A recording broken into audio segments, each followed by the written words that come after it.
Uyingizda gaz yo'qmi? Ana endi ozgina ovqat uchun ham o'choq qilishi shart emas. Bu qozon sizning mushkulingizni ancha osonlashtiradi. Buni qarang, juda bir ixcham, aqlli ishlangan. Tokda ishlaydi. Bu yog'iga bemalol tokda ovqat qilsangiz bo'ladi. Hozir mana uydagilar bilan chiroyli qilib dimlama qo'yamiz. Kuzatib tursanglar natijasini ko'rsatamiz. Qozonni ko'rishinglar mumkin, ichi keramika bo'ladi, yopishib qolmaydi. Eng qizig'i, gaz bilan bir xil vaqtda pishadi. Buni maza qiladigan joyi aytaymi nimada? Kimdirlar uyga gaz tortmagan bo'ladi yoki uyda gaz bo'lmagan bo'ladi.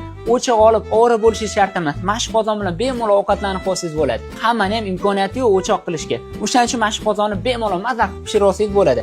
Keyin mana ko'tarib ko'rsataman sizlarga. 3 qavat material bo'ladi, to'k urmaydi, issiq o'tmaydi. Ko'rishinglar mumkin, ovqat qovurilib turibdi, tugmachasi bo'ladi. Mana tez varianti bo'ladi. Bu o'chirasiz, bu yoqqa sekinlashtirib bo'ladi. Mana qaynab qovurilib turibdi. Xo'p, o'ta xavfsiz ishlangan. Yosh kattalar uchun ham juda qulayda bu. O'tirib olib bemalol qilsanglar bo'ladi. Agar domda turadigan bo'lsangiz, gaz tashiysa, akkuratni yuvadigan bo'lsangiz, sizga uzoq yil xizmat qilib beradi. Shunaqa ekan, bemalol qo'rqmasdan xarid qilsangiz bo'ladi. Hozir olib buyurtma beringlar.